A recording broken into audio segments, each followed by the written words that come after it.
Hi everyone, welcome to my channel. ഇന്നത്തെ വീഡിയോയിൽ കാണിക്കാൻ പോകുന്നത് വീട്ടമ്മമാർക്കെല്ലാം തന്നെ അടുക്കളയിൽ ഉപയോഗിക്കാൻ പറ്റുന്ന വളരെ യൂസ്ഫുൾ ആയിട്ടുള്ള ഒരു സാധനമാണ്. മിക്കവാറും എല്ലാവരും തന്നെ ചൂടുള്ള ചട്ടിയും പാത്രങ്ങളൊക്കെ പിടിക്കാനായിട്ട് ക്ലോത്ത് പീസൊക്കെയാണ് യൂസ് ചെയ്യാറുള്ളത്. പിന്നെ ചിലരൊക്കെ ഗ്ലൗസ് ഒക്കെ യൂസ് ചെയ്യും. പക്ഷേ ഗ്ലൗസ് നമുക്ക് കുറച്ച് ബുദ്ധിമുട്ടായിരിക്കും പെട്ടെന്ന് എടുത്ത് യൂസ് ചെയ്യാനൊക്കെ. പിന്നെ അതേപോലെ തന്നെ നമുക്ക് സിലിക്കൻ്റെ ഒക്കെ ഇതേപോലെയുള്ള സാധനങ്ങൾ വാങ്ങിക്കാൻ കിട്ടും ചൂടുള്ള പാത്രങ്ങൾ പിടിക്കാനായിട്ട്. അപ്പോൾ നമുക്കിത് മാർക്കറ്റിൽ നിന്നും ഇനി വാങ്ങിക്കേണ്ട ആവശ്യമില്ല. നമ്മുടെ വീട്ടിൽ നമുക്ക് വളരെ ഈസി ആയിട്ട് ഉണ്ടാക്കിയെടുക്കാനായിട്ട് പറ്റും. അപ്പോൾ അതാണ് ഇന്നത്തെ വീഡിയോയിൽ കാണിക്കുന്നത്. എല്ലാവരും വീഡിയോ കണ്ടു നോക്കൂ. ഇതിനായിട്ട് ഞാൻ ഒരു പില്ലോ കവറാണ് യൂസ് ചെയ്യുന്നത്. നിങ്ങൾക്ക് എന്ത് ക്ലോത്ത് പീസ് വേണമെങ്കിലും യൂസ് ചെയ്യാവുന്നതാണ്. കോട്ടൻ്റെ ഒക്കെ എടുക്കുന്നതാണ് കൂടുതൽ നല്ലത്. ഇനി ഇതിന് മുകളിലായിട്ട് ഞാൻ ഇതേപോലെയുള്ള ഒരു പേപ്പർ പീസ് വെച്ച് കൊടുക്കുന്നുണ്ട്. എന്നിട്ട് നമുക്ക് ഈ ക്ലോത്ത് പീസ് ഈ പേപ്പർ പീസിൻ്റെ വലിപ്പത്തിൽ കട്ട് ചെയ്തെടുക്കണം. അപ്പോൾ ഞാൻ ഈ പേപ്പർ പീസിൻ്റെ മെഷർമെൻറ്റ് എങ്ങനെയാണെന്ന് കാണിച്ചു തരാം. ഇതേ അളവിൽ എടുത്തു കഴിഞ്ഞാൽ നിങ്ങൾക്ക് കറക്റ്റ് സൈസിലുള്ളത് കിട്ടും. ആദ്യം ഞാൻ ഇതേപോലെ 7.25 ഇഞ്ച് നീളവും 6 ഇഞ്ച് വീതിയും ഉള്ള ഒരു ചെറിയൊരു പേപ്പർ പീസ് എടുത്തിട്ടുണ്ട്. എന്നിട്ട് അതിൽ ഇതേപോലെ വരച്ചു കൊടുത്തിരിക്കുകയാണ്. അതിൻ്റെ സെൻറ്ററിൽ ഇങ്ങനെ മാർക്ക് ചെയ്തിട്ടുണ്ട്. എന്നിട്ട് ഇതേപോലെ രണ്ട് സൈഡിലേക്കും 2 ഇഞ്ച് വീതം താഴോട്ട് മാർക്ക് ചെയ്യുക.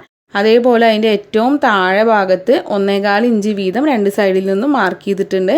എന്നിട്ട് ഇതേപോലെ അങ്ങ് വരച്ചു കൊടുത്തിരിക്കുകയാണ്. ഇനി നമുക്ക് ഈ വരച്ചു കൊടുത്ത ഷേപ്പിൽ ഈ പേപ്പറിനെ കട്ട് ചെയ്തെടുക്കാം. ഇനി നമുക്ക് ഇതേപോലെ തന്നെ മറ്റൊരു പേപ്പർ പീസ് കൂടെ വേണം. രണ്ടാമത് കട്ട് ചെയ്ത പേപ്പർ പീസിനെ നമുക്ക് രണ്ടായിട്ട് മുറിച്ചെടുക്കേണ്ടതുണ്ട്. അതിനായിട്ട് ഞാൻ താഴ്ഭാഗത്ത് നിന്ന് 3 ഇഞ്ച് വിട്ടിട്ട് ഒരു ലൈൻ ഇങ്ങനെ മാർക്ക് ചെയ്തിട്ടുണ്ട്. എന്നിട്ട് ഇതേപോലെ ഈ ലൈനിൻ്റെ അപ്പുറത്തെ സൈഡിൽ നിന്നും ഇപ്പുറത്തെ സൈഡിൽ നിന്നും ഇങ്ങനെ കട്ട് ചെയ്തെടുക്കുകയാണ്. ചെറിയൊരു ഭാഗം ഇതിൽ നിന്നും മുറിച്ച് മാറ്റുകയാണ്. ഇപ്പോൾ നമുക്ക് ഇതേപോലെ 3 പീസസ് കിട്ടിയിട്ടുണ്ട്. ഇനി നമ്മൾ നേരത്തെ എടുത്തു വെച്ചിട്ടുള്ള ഈ ക്ലോത്ത് പീസിൽ ഈ പേപ്പർ പീസ് വെച്ചിട്ട് ഇങ്ങനെ കട്ട് ചെയ്തെടുക്കാം. ഞാനിപ്പോൾ ഇവിടെ ഒരു 6 ലെയറാണ് ഇങ്ങനെ കട്ട് ചെയ്തെടുക്കുന്നത്. ഇപ്പോൾ ഇത് ഞാൻ കറക്റ്റ് ഷേപ്പിൽ കട്ട് ചെയ്തെടുത്തിട്ടുണ്ട്. ഇനി നമുക്ക് മറ്റ് 2 പീസുകളുടെ വലിപ്പത്തിലുള്ള ക്ലോത്ത് പീസ് കൂടി കട്ട് ചെയ്തെടുക്കണം. അതിനായിട്ട് ഞാനിവിടെ ഇതേപോലെ ഒരു ക്ലോത്ത് പീസ് ഇങ്ങനെ രണ്ടായി മടക്കി വെച്ച് കൊടുക്കുകയാണ്. എന്നിട്ട് ഇതേപോലെ വെച്ച് കൊടുക്കണം. എന്നിട്ട് ഇതേ ഷേപ്പിൽ കട്ട് ചെയ്തെടുക്കാം. ഈ ഒരു ഭാഗം ഇതുപോലെ മടക്കുള്ള ഭാഗമായിരിക്കണം. ഇതേപോലെ തന്നെ മറ്റൊരു ക്ലോത്ത് പീസ് ഇങ്ങനെ മടക്കി വെച്ചിട്ട് ഇതേപോലെ വെച്ചിട്ട് അടുത്തതും കട്ട് ചെയ്തെടുക്കാം. ഇപ്പോൾ ഈ 2 പീസിൻ്റെയും ഒരറ്റം ഇങ്ങനെ മടങ്ങിയിട്ടാണ് ഇരിക്കുന്നത്.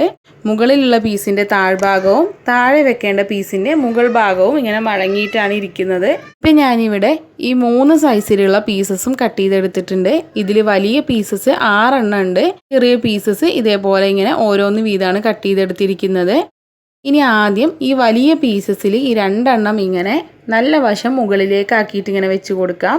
അതിനുശേഷം അതിൻ്റെ മുകളിൽ നമുക്ക് ഈ ചെറിയ പീസസ് ഇതേപോലെ അറേഞ്ച് ചെയ്ത് വെക്കാം. ഇനി ഇതിന് മുകളിലായിട്ട് നമ്മൾ ബാക്കിയുള്ള 4 പീസസും വെച്ച് കൊടുക്കണം. ഈ 4 പീസസും നമ്മൾ വെച്ച് കൊടുക്കുമ്പോൾ നല്ല വശം ഉള്ളിലോട്ടാക്കിയിട്ട് വേണം വെച്ച് കൊടുക്കാനായിട്ട്. ഇപ്പം ഞാൻ ഈ 4 പീസും ഇതിന് മുകളിലായിട്ട് ഇങ്ങനെ വെച്ച് കൊടുത്തിട്ടുണ്ട്. അതിനുശേഷം ഇത് അങ്ങോട്ടും ഇങ്ങോട്ടും നീങ്ങിപ്പോവാണ്ടിരിക്കാനായിട്ട് നമുക്കൊരു സേഫ്റ്റി പിന്നോ അല്ലെങ്കിൽ ഇതേപോലെയുള്ള ബോൾ പിന്നോ വെച്ചിട്ട് സൈഡിലൊക്കെ ഇങ്ങനെ ഒന്ന് കുത്തി വെച്ച് കൊടുക്കാം. ഞാനിപ്പോൾ ഇവിടെ ഇങ്ങനെ എല്ലാ സൈഡിലും ഇങ്ങനെ കുത്തി വെച്ച് കൊടുത്തിട്ടുണ്ട്. ഇവിടെ ഞാൻ ഇതേപോലെയുള്ള ഒരെണ്ണം കൂടി ഉണ്ടാക്കിയെടുക്കുന്നുണ്ട്.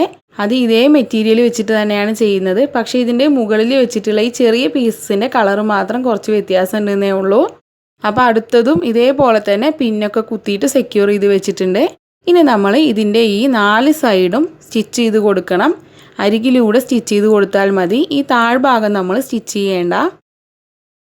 ഇപ്പോൾ ഇത് രണ്ടും ഞാനിങ്ങനെ സ്റ്റിച്ച് ചെയ്ത് കഴിഞ്ഞിട്ടുണ്ട്. 4 സൈഡും സ്റ്റിച്ച് ചെയ്ത് കൊടുത്തിട്ടുണ്ട്. ഇനി ഇത് നമുക്കിങ്ങനെ മറിച്ചെടുക്കാം. നമ്മൾ മറിച്ചെടുക്കുമ്പോൾ ആ ചെറിയ പീസ് വെച്ച ഭാഗത്ത് കൂടെ വേണം മറിച്ചെടുക്കാനായിട്ട്.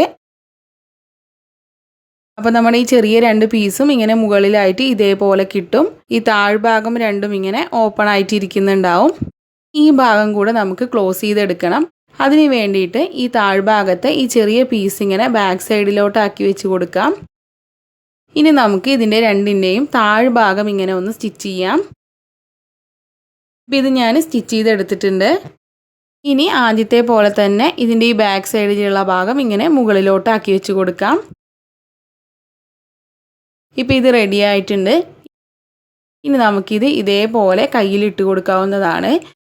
എന്നിട്ട് ചൂടുള്ള പാത്രങ്ങളൊക്കെ പിടിക്കാനായിട്ട് ഉപയോഗിക്കാം. നല്ല രീതിയിൽ തന്നെ നമുക്കിത് വെച്ചിട്ട് ഹോൾഡ് ചെയ്യാനായിട്ട് പറ്റും. അപ്പോൾ എല്ലാവരും ഒന്ന് ട്രൈ ചെയ്ത് നോക്കണം. ഇത് സ്റ്റിച്ച് ചെയ്യാനാണെങ്കിലും വളരെ എളുപ്പമാണ്. സ്റ്റിച്ചിങ് ഒന്നും അറിയണമെന്നില്ല. നമ്മൾ ഗ്ലൗസ് ഒക്കെ എടുത്ത് യൂസ് ചെയ്തതിനേക്കാളും വളരെ എളുപ്പമാണ് ഇത് ചെയ്യാനായിട്ട്. ജസ്റ്റ് ഇതിൻ്റെ അറ്റത്ത് കൂടെയുള്ള ഒരു സ്റ്റിച്ച് മാത്രമേ ഉള്ളൂ.